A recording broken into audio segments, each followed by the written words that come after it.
Okay, back again. This time I wanted to talk a little bit about lens selection.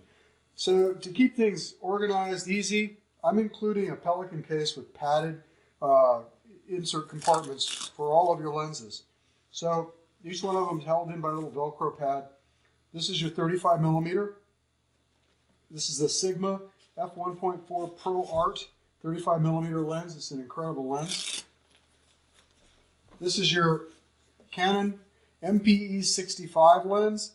Now we've taken the standard Canon scale and I've added a different scale to it that actually gives you half mag measurements. So instead of just 1x, 2x, 3x, 4x, and 5x, you actually have a mark which designates the half point. So it's 2.5, 3.5, 4.5, 1.5. That's important because the measurement scales that correspond to these lenses correspond to the magnification settings. And so we need to mark those out. You've also got over here a 100 millimeter Canon, the famous 100 millimeter macro Canon lens. On the window here, I added a little sticker that basically has a bright green line on it. And so that extends the point, the yellow point here, so that when you're setting your lens up, you can easily read what the magnification designation is down here. Just makes it a little simpler. All of your lenses can be used with this Tamron Pro teleconverter. We use a Tamron teleconverter instead of the Canon because the image quality is actually as good or better, and it doesn't require an extension tube, which is a very cumbersome thing to do with a Canon teleconverter. So that's in your case as well. Again, you can put that on the back of any one of your lenses to increase the magnification by a factor of 1.4. Also, you have this little jewel. This is going to be your microscope. It's a Canon 200 millimeter f2.8 L series prime lens. And this has been modified. It has an adapter on the front that will take your Mitutoyo objectives. And this is so that this lens now becomes your microscope relay lens. When you're shooting with this lens, it is always on manual focus. It will always be set to infinity, and you will always shoot with this at f2.8. There's just one setting for this lens, and that's it. Tucked away in the back here, very expensive. This is your Mitutoyo 10X objective. This has a nice base on it. It's a metal threaded base, so I'm going to caution you, do not over tighten this base onto the objective or you won't get it off very easily. So this lens screws onto that. It says right on it, do not fall or drop. They're serious about this.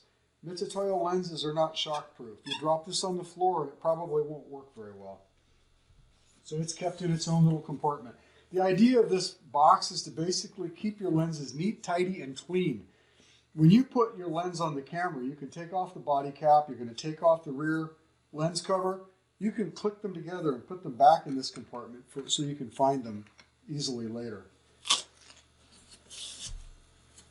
I've supplied you with a sheet that basically says a lens selection for the BK, LK, and Passport imaging systems. This is also on your desktop. What this does is it goes by subject size. And here it starts off with the 65 millimeter MPE lens.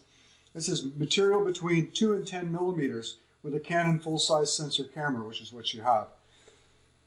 This doesn't act like any other macro lens. For those that have never used this before, it has two really sweet spots on the aperture.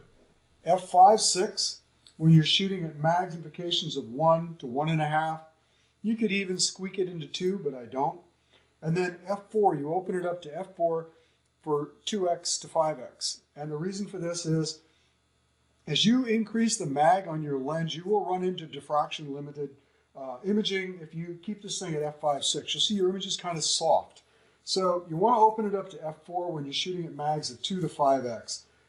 That gives you the best possible combination of depth of field and resolution that you can get with this lens. Please feel free to experiment and salt to taste.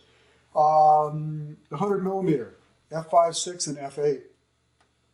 f5.6 will give you slightly better resolution than f8. f8 will give you much more depth of field than f5.6. So when you're trying to decide which aperture, it should be based on how much depth of field you're really trying to get. If you find that if you're doing a stack and at f5.6 it's requiring 30 images, but at f8 you can do it for 15, and the difference between f8 and f5.6 is negligible, you might want to go for the f8. Also, what you lose by going to f6 you can make up for with a 20 to 25% unsharp mask in Photoshop. So consider those before you choose. Sample them, try it, shoot your image with f5.6 and f8, and verify that you're picking the best possible aperture for yourself. 35 millimeter, this thing is so tack sharp. It's a beautiful lens. f5.6 is just gobs of resolution. But as you're trying to increase depth of field, you can go up to f11 on this lens without really destroying the image too much. So you've got a lot of latitude on that. I put f5.6 as our starting point. Now with a microscope, it goes through and this details, no matter what objective you're using, you always keep the microscope focus set to infinity. You're going to always want to run the aperture wide open at f2.8, and of course manual focus as opposed to autofocus. So that's it. This is really simple to use. That's it for your lens setup guide. You can get a copy of this on your, I'll put it in the box, you'll have a copy of it on your desktop. We're going to start doing some practical applications of this depth of field shortly. Okay, we're going to go through and walk you through how to set up using the microscope lens and objective. First of all, you always want to keep your specimen out from underneath your camera when you're changing lenses. This is the Canon 200mm f2.8. Whenever working with this, always make sure it's on manual focus.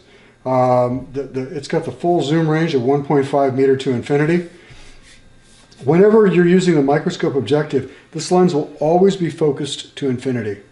That's all you have to remember. There's a lens cap that covers the adapter on the front of this lens as well. So what we're going to do is we're going to add our microscope objective to it.